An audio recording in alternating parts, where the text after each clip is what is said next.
ഉടമ്പടി എടുത്തിട്ട് ഇതുകൊണ്ട് ദൈവത്തിന് എന്താണ് ലാഭം? ദൈവം ലാഭമില്ലാത്ത ഒരു പരിപാടിക്കും ഉണ്ടാകത്തില്ല. അതെപ്പോഴും ഓർത്തേക്കണം.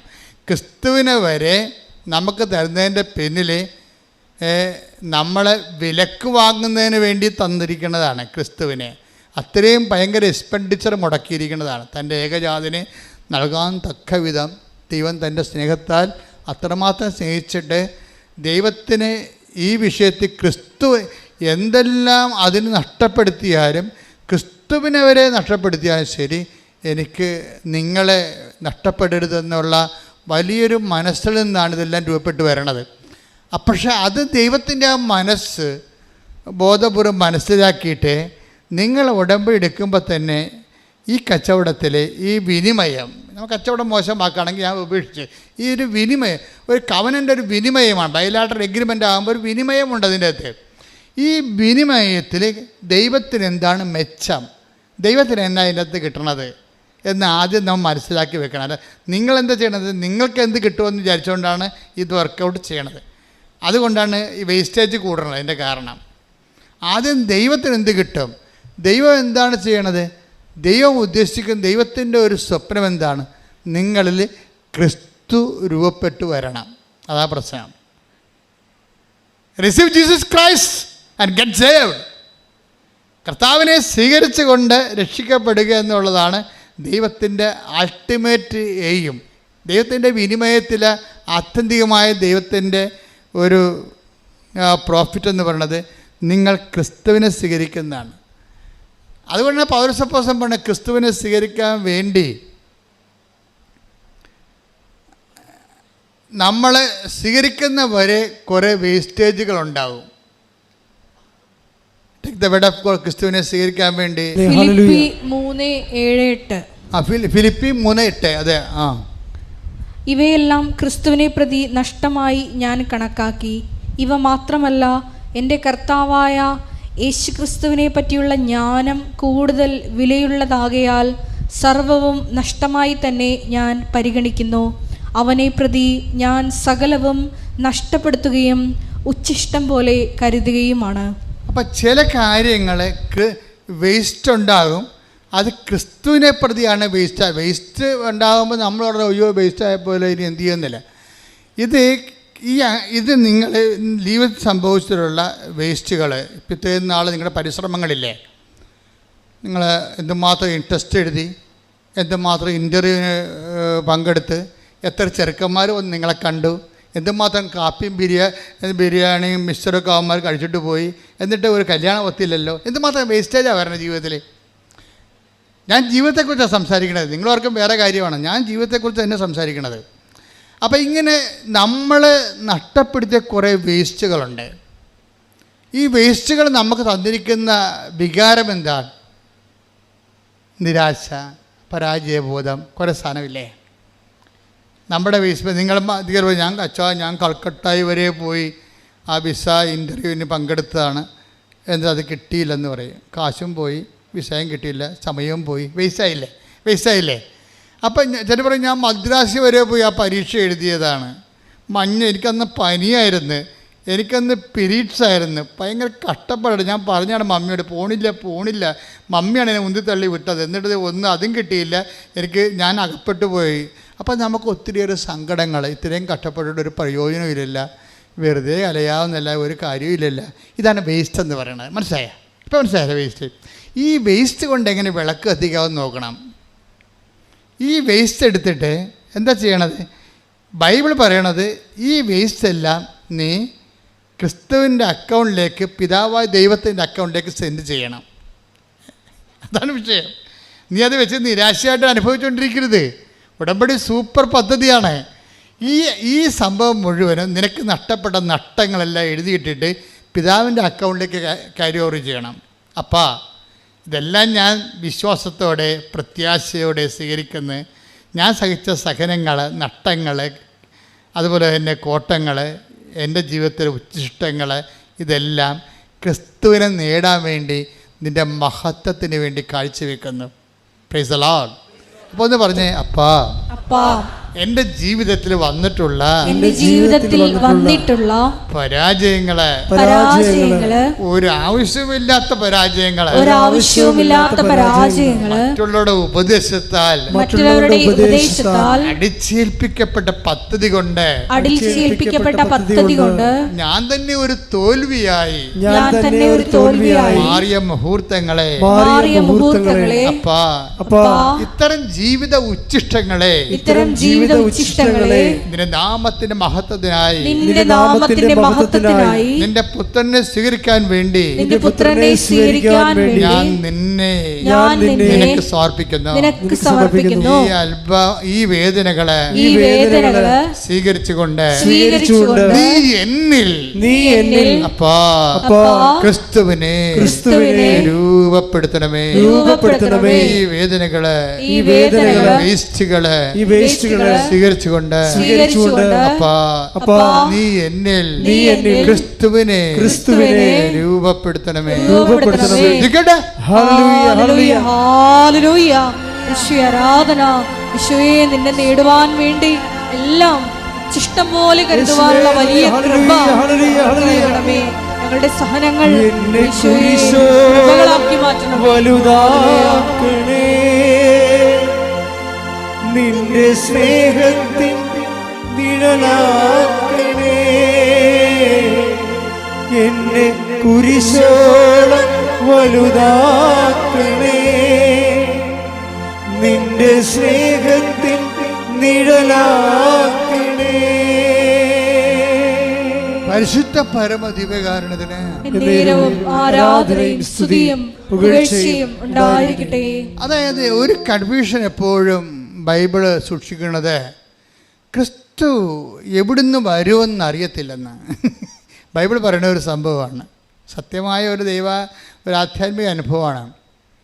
ക്രിസ്തു എവിടുന്ന് നമ്മുടെ ജീവിതത്തിലൂടെ എവിടുന്നാണ് വരണമെന്ന് അറിയാൻ പറ്റത്തില്ലെന്ന്. ആരിലൂടെയാണ് ക്രിസ്തു നമ്മുടെ ജീവിതത്തിൽ വരണമെന്ന് അറിയത്തില്ല. Take the word of God. അതായത് യോഹന്നാൻ 7:27 എന്നാൽ ക്രിസ്തു വരുമ്പോൾ എവിടെ നിന്നാണ് വരുന്നതെന്ന് ആരും അറിയുകയില്ലല്ലോ. അതാണ് അങ്ങനെ ഒരു ക്രിസ്തുവിൻ്റെ വരവിന് അങ്ങനെ ഒരു ഫിനോമിനുണ്ട്. അതായത് എവിടെ നിന്നാണ് വരിക, ആരിലൂടെയാണ് വരിക എന്നറിയത്തില്ലെന്ന്. കർത്താവ് എന്നിട്ട് പറയും, അപ്രതീക്ഷിതമായ സമയത്തായിരിക്കും മനുഷ്യപുത്രൻ വരിക എന്ന് പറയും. മത്തായി 24:44 അതിനാൽ നിങ്ങളും തയ്യാറായിരിക്കണം. പറഞ്ഞേ, അതിനാൽ നിങ്ങളും തയ്യാറായിരിക്കണം. നിങ്ങൾ പ്രതീക്ഷിക്കാത്ത മണിക്കൂറിലായിരിക്കും നിങ്ങൾ പ്രതീക്ഷിക്കാത്ത മണിക്കൂറിലായിരിക്കും മനുഷ്യപുത്രൻ വരുന്നത്. അപ്പൊ ഇത് ക്രിസ്തു എവിടുന്ന് വരുന്നു, ആരിലൂടെ വരുന്നു, എപ്പോൾ വരുന്നു എന്നുള്ളത് വി ഡോണ്ട് നോ. അതിൻ്റെ അർത്ഥം എന്താണ്? ക്രിസ്തു ആരിലൂടെയും വരാം, ക്രിസ്തു എപ്പോഴും വരാം. അതാണ് പ്രശ്നം. ഒന്ന് പറഞ്ഞേ ക്രിസ്തു ആരിലൂടെയും വരാം, എവിടെ നിന്നും വരാം, ഏത് സമയത്തും വരാം. അപ്പോഴെന്ന് വെച്ചാൽ നമ്മുടെ ഈ അനുഭവങ്ങളില്ലേ, നമ്മുടെ പാസീവ് ആൻഡ് നെഗറ്റീവ് എക്സ്പീരിയൻസ് ഇല്ലേ, അത് നിങ്ങൾ വളരെ ശ്രദ്ധയോടെ ശ്രദ്ധിക്കണം. അത് നിങ്ങൾ ഓർക്കും വളരെ നല്ല. ഇവിടെ ഈ സാക്ഷ്യം പറയണതെല്ലാം പോസിറ്റീവായിട്ടുള്ള ഗ്രീൻ ചാനലിലൂടെ ക്രിസ്തു വന്നതിൻ്റെതാണ് ഇല്ലേ. ഇത് ഭൗതിക നേട്ടങ്ങളെല്ലാം അങ്ങനെയാണ്. പക്ഷേ ആധ്യാത്മിക നേട്ടങ്ങളെ കൃപ സ്വീകരിക്കുന്നതെല്ലാം നെഗറ്റീവ് ചാനലിലൂടെയാണ് ക്രിസ്തു വരണത് പലപ്പോഴും. അത് എങ്ങനെ മനസ്സിലാക്കണത്? Negative channel. ഇപ്പം ഞാനിവിടെ നിൽക്കുമ്പോൾ എൻ്റെ അപ്പന് ഭയങ്കര ഇഷ്ടമായിരുന്നു എന്നെ പട്ടക്കാരനാക്കണത്. പക്ഷേ ഞാൻ 10ാം ക്ലാസ് പാസ്സായപ്പോൾ 3 മാസം മുമ്പ് അപ്പം പോയി, യാത്രയായി, തീർന്നു. പിന്നെ എന്നെ കൊണ്ടുപോകാനും ആരുമില്ല. ഞാനൊരു നിക്കറിട്ട് സ്വന്തമായിട്ടാണ് സെമേരി ചേർന്നത്. ആരുമില്ലായിരുന്നു. എനിക്കറിയാവുന്ന ഒരു കർത്താവിൻ്റെ മാലാഖ ഉണ്ടായിരുന്നു. ആകപ്പാടെ കൊന്ത പോലും അറിയാൻ പാടില്ല. കർത്താവിൻ്റെ മാലാഖ എൻ്റെ അപ്പം പഠിപ്പിച്ചിട്ടുണ്ട് എന്നെ. ഞാൻ എവിടെ പോയാലും കർത്താവിൻ്റെ മാലാഖ ചൊല്ലിക്കൊണ്ടേ പോകത്തുള്ളൂ. പക്ഷെ അത് ഇത്രയും വലിയ പ്രാർത്ഥനയാണെന്ന് എനിക്കറിയത്തില്ല. ഇപ്പം എനിക്ക് മനസ്സിലായി. രക്ഷാകര സംഭവങ്ങൾ മനുഷ്യൻ മുട്ടയിൽ നിന്ന് മൊത്തം പ്രാർത്ഥിക്കേണ്ട പ്രാർത്ഥന കർത്താവിൻ്റെ മാലാഖയാണ്. എന്താണ്? ആ കർത്താവിൻ്റെ മാലാഖ തന്നെയാണ് ഞാൻ ഇന്ന് നിങ്ങളോട് പറയണത്. എന്താണ്? കർത്താവിൻ്റെ മാലാഖ പരിശുദ്ധ മറിയത്തോട് വചിച്ചു, പരിശുദ്ധാത്മാവിനാൽ മറിയം ഗർഭം ധരിച്ചു. കൈയടിക്കട്ടെ, ശ്രദ്ധിക്കട്ടെ.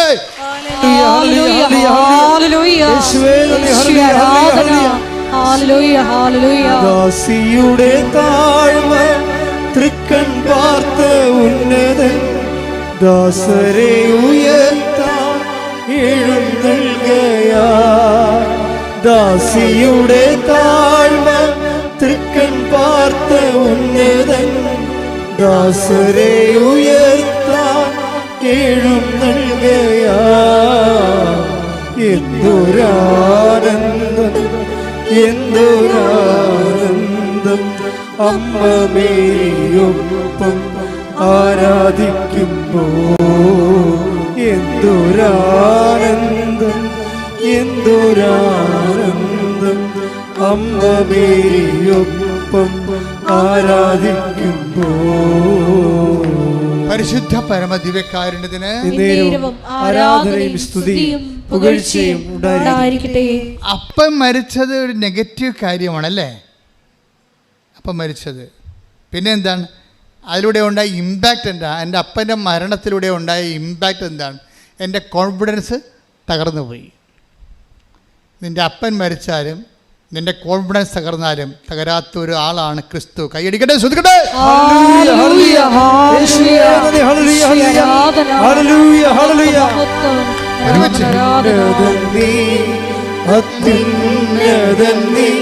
നിന്നെപ്പോലൊരു ദൈവമില്ല. ഉന്നതൻ നീ, അത്യുന്നതൻ നീ, നിന്നെപ്പോലൊരു ദൈവമില്ല. അത്ഭുതവാ, അതിശയവാ, നീ മാത്രമൻ ദൈവമെന്നും.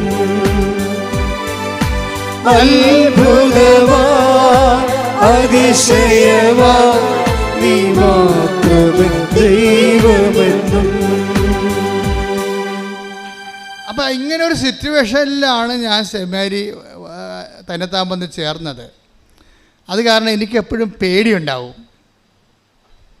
എന്താ കാര്യം? നമ്മൾക്ക് ഒരു സപ്പോർട്ടീവായിട്ട് വീട്ടിലാരുമില്ല, ഗൈഡ് ചെയ്യാൻ പറ്റിയ ആളില്ല. അപ്പം അങ്ങനെ ഒരു സിറ്റുവേഷനിൽ വരുമ്പോൾ നമ്മുടെ സ്വകാര്യതയില്ലേ, സ്വകാര്യതയ്ക്കൊരു സെക്യൂരിറ്റി ഇല്ല. നിൻ്റെ സ്വകാര്യതയ്ക്ക് സെക്യൂരിറ്റി ഇല്ലാത്തൊരു കാലമുണ്ടാവും. നിൻ്റെ സ്വകാര്യമായ എല്ലാ മനുഷ്യരും ജീവിക്കണത് എങ്ങനെയാണ്? അവൻ്റെ സ്വകാര്യ ലൈഫിനൊരു സുരക്ഷിതത്വം വ്യക്തികളായിട്ടോ സ്ഥാപനമോ സംവിധാനമോ കൊടുക്കുന്നുണ്ടാവും. ഇതില്ലാതിരുന്ന കാരണം എനിക്ക് ആകപ്പാടെ ഉണ്ടായിരുന്ന സെക്യൂരിറ്റി, എൻ്റെ സ്വകാര്യ സെക്യൂരിറ്റി എൻ്റെ വിശ്വാസം മാത്രമാണ്. എൻ്റെ കുടുംബത്തിൽ നിന്ന് എനിക്ക് തന്ന വിശ്വാസം. ഞാൻ എപ്പോഴും സഭയുടെ പഠനം കൊണ്ട് ഫൈറ്റിംഗ് ഉള്ള ആളാണ്. എന്ന് വെച്ച് കഴിഞ്ഞാൽ കുടുംബമാണ് സഭ എന്ന് വിശ്വസിക്കുന്ന ഒരാളാണ് ഞാൻ. കാരണം കുടുംബത്തിൽ നിന്ന് കിട്ടാത്ത ഒന്നും ഇന്നും എൻ്റെ ജീവിതത്തിലില്ല. സെമിനാരി വന്നപ്പോൾ കിട്ടിയതെന്നൊക്കെ പറഞ്ഞത് ഇതിനെ ഒന്ന് അതിൻ്റെ ആശയങ്ങളെ കുറച്ചുകൂടി റീസണബിളാക്കാൻ വേണ്ടി അവർ കുറച്ച് ബുദ്ധിമുട്ടിയെന്നും സത്യമാണ്.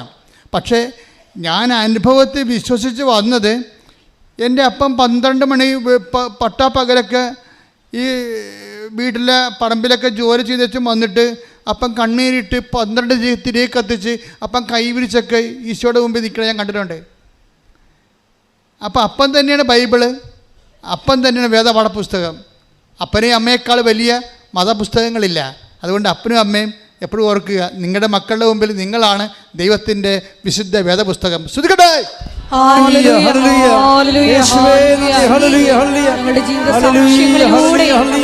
മാതൃകയാകുവാൻ ഈ ആരാധനയിലൂടെ ഞങ്ങളെ അഭിഷേകം ചെയ്യണമേ.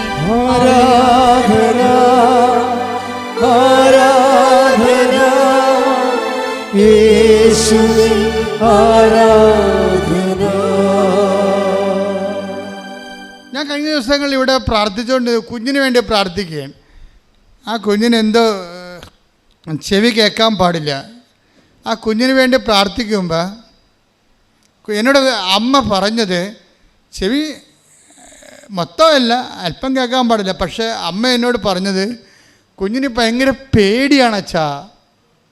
ഇരുട്ടിനെ പേടി, സ്വരത്തിൽ സംസാരിച്ച പേടി, അതാണ് ചീട്ടൽ എഴുതി വച്ചിരിക്കുന്നത്. അപ്പോൾ ഞാൻ പ്രാർത്ഥിച്ചുകൊണ്ടിരിക്കുന്ന സമയത്ത് ഞാൻ പ്രാർത്ഥന ഇടയ്ക്ക് നിർത്തി. ഞാൻ പറഞ്ഞു, തള്ളേ, അത് നിങ്ങളുടെ നിലവിളി നിർത്ത്. നിങ്ങൾ ആരാണ്? നിങ്ങൾക്ക് ഒരു അമ്മയാകാനുള്ള യാതൊരു യോഗ്യതയുമില്ല. കാര്യം ഞാൻ ഓൺ ദി സ്പോട്ടിൽ പറയത്തില്ല ആൾക്കാരോട്, പിന്നെ വെച്ചിട്ട് പറയാൻ നമുക്ക് ആളെ കിട്ടത്തില്ലല്ല. ഞാൻ പറഞ്ഞു, നിങ്ങൾക്ക് പ്രസവിക്കാനോ ഒരു കുഞ്ഞിനെ വളർത്താനോ ഒരു യോഗ്യതയുമില്ല. എന്താ കാര്യം? ഇവർ എന്തെങ്കിലും നിസ്സാര കാര്യമാകുമ്പോൾ തന്നെ ആനമൂത്രം പോലെ ഇങ്ങനെ നിലവിളിക്കാൻ തുടങ്ങും. ഈ പെറ്റ കുഞ്ഞ്, ആ കുഞ്ഞുനാൾ മുതൽ ഇവരുടെ കണ്ണും കരച്ചിലും കണ്ട് ആ കൊച്ചിൻ്റെ ആത്മവിശ്വാസം തകർന്നു പോയി. കുഞ്ഞിന് പേടിയായി. ഇനി ഇവർ വേണമെങ്കിൽ പേടിപ്പിക്കുകയും ചെയ്യും. പറഞ്ഞ് പേടിപ്പിക്കുകയും ചെയ്യത്തില്ല. മാക്കാൻ പഞ്ഞു കൊക്കോ എന്നൊക്കെ പറഞ്ഞു കഴിഞ്ഞാൽ പേടിപ്പിക്കത്തില്ലേ? എന്തെങ്കിലും ചോറ് തിരിക്കാനാണെങ്കിലും മുല കൊടുക്കാനാണെങ്കിലും കുടിക്കുക നമ്മൾ പേടിപ്പിക്കും. കുഞ്ഞുങ്ങളുടെ പേടിയെല്ലാം നിങ്ങൾ അമ്മമാരായിട്ട് പകർന്നിട്ടാണ്. പക്ഷെ ചില അമ്മമാരുണ്ട് നല്ല ചങ്കൂറ്റം പോലെ നിൽക്കും. കൊച്ചു താഴെ വീണാൽ പോലും ആ തരതാഴ്ത്തുമെന്നുള്ളതാണ്.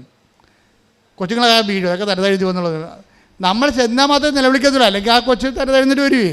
നമ്മൾ എൻ്റെ അമ്മ മകളെ എന്നും പറഞ്ഞാൽ ഓടി ചെല്ലുമ്പോഴത്തേനും കൊച്ചു കയറാൻ തുടങ്ങും. നമ്മൾ ചെല്ലാനുണ്ടെങ്കിൽ കയറാൻ തുടങ്ങും കൊച്ചിന്. കാരണം സ്വരം കൂടും.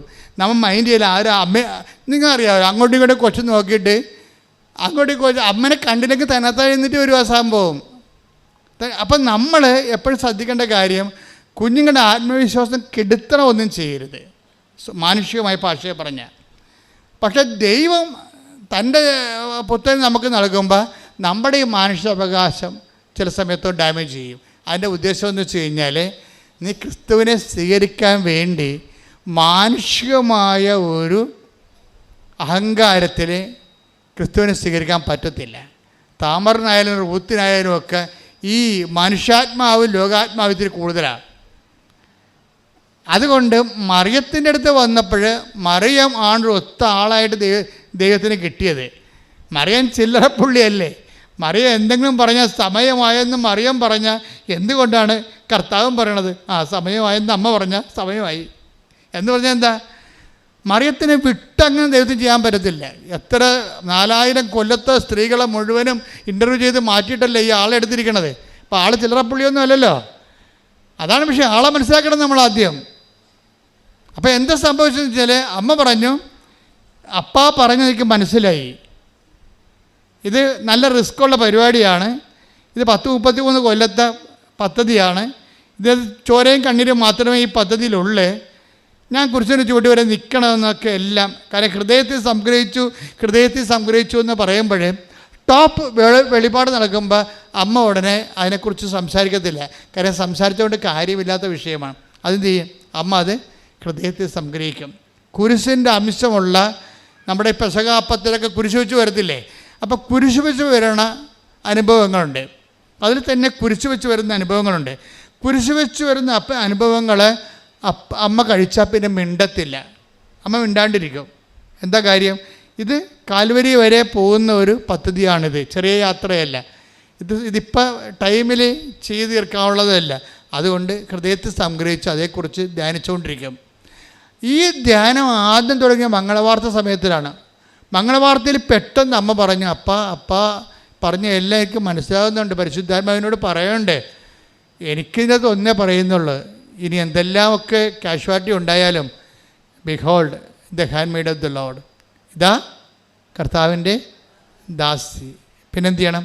നിൻ്റെ വചനം പോലെ എന്നിൽ നിറവേറട്ടെ. അപ്പോഴേ ക്രിസ്തുവിനെ സ്വീകരിക്കാൻ വേണ്ടി എന്താണ് ചെയ്യേണ്ടതെന്ന് അമ്മയാണെന്ന് ലോകത്തോട് പറയണത്. എന്താണ് കാര്യം? മറിയം ദാവീദിൻ്റെ വംശത്തിൽ ജനിച്ചു, രാജകീയമായിട്ടുള്ള കുടുംബ പാരമ്പര്യമുണ്ട്, തറവാട്ട മഹിമയുണ്ട്. മറിയം ആസാനൊന്നും പറയണില്ല. ബൈബിളാണ് ലൂക്കായും മത്തായും ഒക്കെ മറിയത്തിൻ്റെ രാജകീയമായിട്ടുള്ള പാരമ്പര്യമൊക്കെ പറയണത്, തറവാട്ട മഹിമ പറയണത്. അമ്മ പറഞ്ഞ് ഈ തറവാട്ട മഹിമ പുസ്തകത്തിലെ പുലി പോലെ, പുസ്തകത്തിലെ പശു പോലെയാണ്, ഇതൊന്നും പുല്ല് തിന്നത്തില്ല. നമുക്കറിയാം നിൻ്റെ മഹിമകളൊന്നും പുല്ല് തിന്നത്തില്ല. അതുകൊണ്ട് അമ്മ എന്ത് പറയും? ആ സംഭവമൊക്കെ ഞാൻ ഇവിടുന്ന് മാറ്റണത്. എനിക്കെന്തേ പറയാനുള്ളൂ, ഇതാ കർത്താവിൻ്റെ ദാസി. നിങ്ങൾ പരാജയപ്പെടുമ്പോഴും തോക്കുമ്പോഴും അമ്മയോട് ചേർന്ന് ആ പ്രാർത്ഥന പ്രാർത്ഥിക്കണം. എന്താണ്? ഇതാ കർത്താവിൻ്റെ ദാസി, നിൻ്റെ വചനം പോലെ എന്നിൽ നിറവേറട്ടെ. അപ്പോഴെന്ത് പറയും? അപ്പോൾ നീ ക്രിസ്തുവിനെ നീ സ്വീകരിച്ചിരിക്കും. കയ്യടിക്കട്ടെ, സ്തുതിക്കട്ടെ, ഹല്ലേലൂയ. Hallelujah, hallelujah, hallelujah. സ്വീകരിക്കുവാൻ അമ്മയുടെ മനോഭാവം എളിമയെന്ന പുണ്യം നൽകണമേ. Hallelujah, hallelujah. ദാസിയുടെ താഴ്മ തൃക്കൻ പാർത്ത ഉന്നതൻ ദാസരെ ഉയർത്താൻ എഴുന്നള്ളുകയാ. ദാസിയുടെ താഴ്മ തൃക്കൻ പാർത്ത ഉന്നതൻ ദാസരെ ഉയർത്താൻ എഴുന്നള്ളുകയാ. എന്തൊരാനന്ദം, എന്തൊരാനന്ദം, അമ്മ മേരിയൊപ്പം ആരാധിക്കുന്നു. എന്തൊരാനന്ദം, എന്തൊരാനന്ദം, അമ്മ മേരിയൊപ്പം ആരാധിക്കുന്നു. പരിശുദ്ധ പരമദിവ്യകാരുണ്യത്തിന് എന്നേരവും ആരാധനയും സ്തുതിയും പുകഴ്ചയും ഉണ്ടായിരിക്കട്ടെ. അച്ഛനോട് ചേർന്ന് പ്രാർത്ഥിക്കുക. കർത്താവായ ദൈവമേ, കർത്താവായ ദൈവമേ, പരിശുദ്ധ ദിവ്യകാരുണ്യത്തിലെ പരിശുദ്ധ ദിവ്യകാരുണ്യത്തിൽ സാന്നിധ്യം നൽകുന്ന ഞങ്ങളുടെ രക്ഷകനായ ഈശോയെ, ഈ നിമിഷം ഈ തീർത്ഥാടനത്തിലെ പങ്കെടുത്ത് ആരാധിക്കുന്ന ഓരോ മക്കളുടെ മേലും നീ സ്പർശിക്കണമേ. കർത്താവേ, ഓൺലൈനിലെ ധ്യാനം കേൾക്കുന്ന എല്ലാവരെയും നീ സ്പർശിക്കണമേ. ദൈവത്തിന്റെ കരുണ ഈ നിമിഷം എല്ലാ മക്കളെയും സ്പർശിക്കണമേ. അടിപ്പിണർ പോലെ വൈദ്യുത ആഘാതം പോലെ ദൈവിക ശക്തി പരിശുദ്ധ അമ്മയുടെ മാധ്യസ്ഥതയിലെ നാമത്തിലെ എല്ലാ മക്കളിലും പ്രസരിക്കട്ടെ. മാരക രോഗങ്ങള്, വേദികള്, ദുരിതങ്ങള് ദൈവത്തിന്റെ നാമത്തില് മാറിപ്പോകട്ടെ.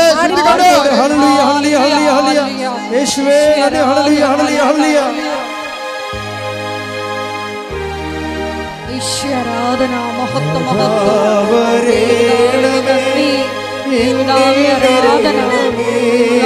മഹത്വം വരേണമേ, സൗഖ്യം നൽകണമേ. നാഥാ വരേണമേ, എന്നിൽ നിറയണമേ. നാഥാ വരേണമേ, സൗഖ്യം നൽകണമേ. പരിശുദ്ധ പരമദിവ്യകാരുണ്യത്തിന് ആരാധനയും സ്തുതിയും പുകഴ്ചയും ഉണ്ടായിരിക്കട്ടെ. എൻ്റെ മക്കളെ, ഇതുവരെ നീക്കുപോക്കില്ലാത്ത കുറെ വിഷയങ്ങളുണ്ട്.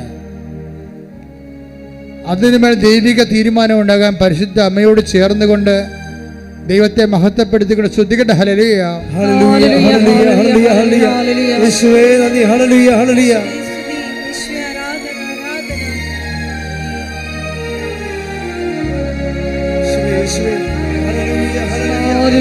മഹത്വം മഹത്വം, ആരാധന ആരാധന.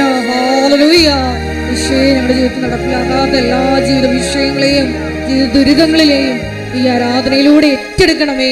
ഞങ്ങളെ പ്രത്യക്ഷീകരണത്തിന്റെ സാക്ഷികളാക്കി ഉയർത്തണമേ. ഹല്ലേലൂയ. എൻ്റെ പ്രിയപ്പെട്ടവരെ, ജോലിയില്ലാത്തവര്, വീടില്ലാത്തവര്, വഴിയില്ലാത്തവര്, വിവാഹം ഒത്തുവരാത്തവർ, മക്കളില്ലാത്തവര്, ഭാര്യയും ഭർത്താവും പിരിഞ്ഞു പോയവര്, തിരിച്ചു വരാൻ ആഗ്രഹിക്കുന്നവര്,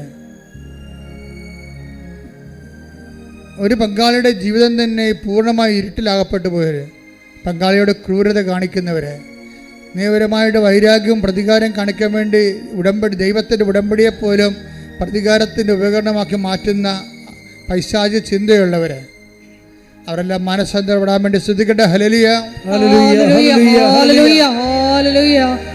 ആരാധന, ഹല്ലേലൂയ, ഹല്ലേലൂയ, ഹല്ലേലൂയ. മഹത്വം മഹത്വം, ആരാധന ആരാധന. Hallelujah, hallelujah, hallelujah, hallelujah. ഈശോയെ നന്ദി. വീട് സ്ഥലവുമില്ലാത്ത ഒത്തിരിയേറെ സഹോദരങ്ങളെ എല്ലാ ദിവസവും പ്രാർത്ഥിക്കാൻ വരുന്നുണ്ട്. ജപ്തി നടപടിയെ നേരിടുന്നവർ, കടകമ്പോളങ്ങളും കച്ചവടങ്ങളും പൂട്ടിപ്പോയവർ, അത് വലിയ കടങ്ങൾ ഉണ്ടായിട്ടുള്ളവർ നാട്ടിൽ നിൽക്കാൻ പറ്റാതിരിക്കുന്നവർ, വിദേശ രാജ്യത്ത് പോയിട്ട് അവിടെ ജോലി കിട്ടാതെ അലയുന്നവർ, ഇപ്പോഴും വിസ ശരിയാകാത്തവർ, ഇപ്പോഴും ജോലി കിട്ടാത്തതിൻ്റെ പേരിൽ വിസയുടെ കാലാവധി കഴിയാൻ പോകുന്നവർ, തിരിച്ചു പോരാൻ പോലും പണമില്ലാത്തവർ, ജയിലിലകപ്പെട്ടവർ എല്ലാവരും വേദനിച്ച് കണ്ട് കണ്ണീരോടെ പ്രാർത്ഥിക്കുകയാണ്. അവർക്ക് വേണ്ടി സ്തുതിക്കട്ടെ.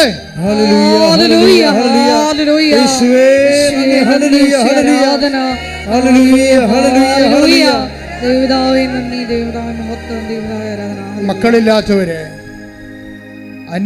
അന്യാധീനമായിട്ട് വാടകയ്ക്ക് താമസിച്ചിട്ട് ഇറങ്ങിക്കൊടുക്കാത്തവര്, വാടക പോലും കൊടുക്കാതെ ഭീഷണിപ്പെടുത്തി കള്ളക്കേസിൽ കുരുക്കി വിഷമിച്ച് ജീവിക്കുന്നവര്, പൊറുക്കണ സ്ഥലത്ത് വെള്ളമില്ലാത്തവർ, വെള്ളമെത്താൻ മാർഗമില്ലാത്തവർ, വിറ്റുചുട്ട് പോരാനും പറ്റണില്ല, അവിടെ കിടക്കാനും പറ്റാത്തൊരവസ്ഥയിൽ നട്ടം തിരിയുന്നവർ, ശരീരം മുഴുവൻ രോഗമുള്ളവർക്ക്, ഉറക്കമില്ലാത്തവർ, പ്രഷറുള്ളവർ, ഷുഗറുള്ളവർ, പാങ്ക്രിയാസിന് നീരുള്ളവർ, അതിനിപ്പോൾ ഓപ്പറേഷൻ നിശ്ചയിച്ച് ശരീരത്തിൻ്റെ വിവിധമായ അവയവങ്ങൾക്ക് ഓപ്പറേഷൻ നിശ്ചയിച്ചിരിക്കുന്നവർ, അതിൽ പേടിയുള്ളവർ, അതിന് പണമില്ലാത്തവർ, അവർക്കെല്ലാം വിടുതല വേണ്ടി ശ്രദ്ധിക്കട്ടെ.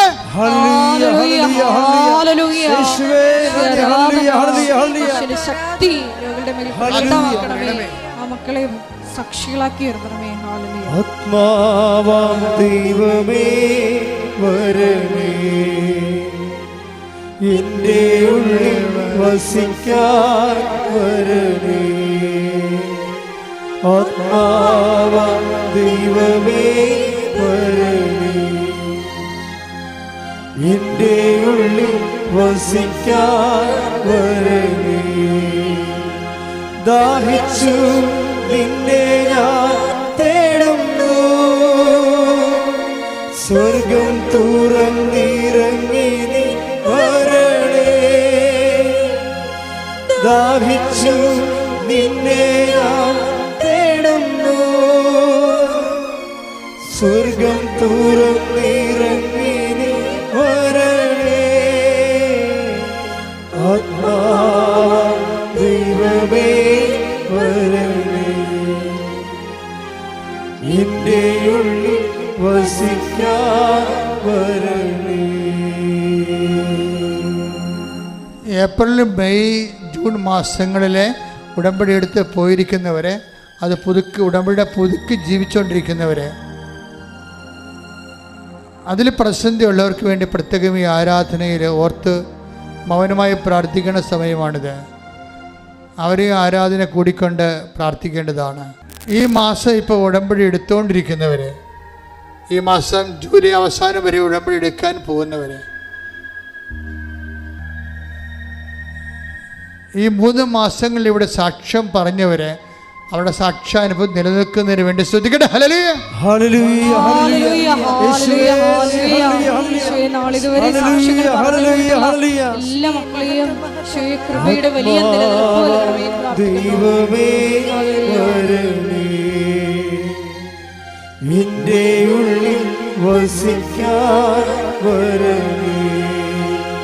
ദാഹിച്ചു നിന്നെ ഞാൻ തേടുന്നു, സ്വർഗം തുറന്നിറങ്ങി നീ വരണേ. ആത്മാവാം ദൈവമേ വരണേ,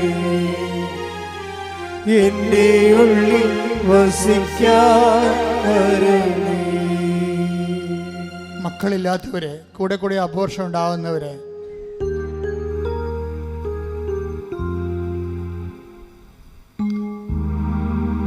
ശരീരത്തിൽ സിസ്റ്റുകളുള്ളവരെ, പൊളിപ്പുകളുള്ളവരെ, ഹൃദയത്തിനും ശിരസിനും ബ്ലോക്കുള്ളവരെ, കരൾ അസ്ഥി ഉരുക്കമുള്ളവരെ, അസ്ഥി തേയ്മാനമുള്ളവരെ, നടുവിന് വേദനയുള്ളവരെ, കർത്താവേ, നിന്റെ തിരുമുറുവാർന്ന വലത് കരത്താൽ മക്കളെ സ്പർശിക്കണമേ. വിവാഹം ഒത്തുവരാത്തവരെ, കുടുംബത്തിൽ സമാധാനമില്ലാത്തവർ, കാണാതെ പോയ ഭർത്താക്കന്മാർ, ഭാര്യമാർ, മക്കള്, കാണാതെ പോയ വസ്തുവകകൾ എല്ലാം പരിശുദ്ധ ദേവമാതാവിനെ മാധ്യസ്ഥനേൽപ്പിക്കുന്നു.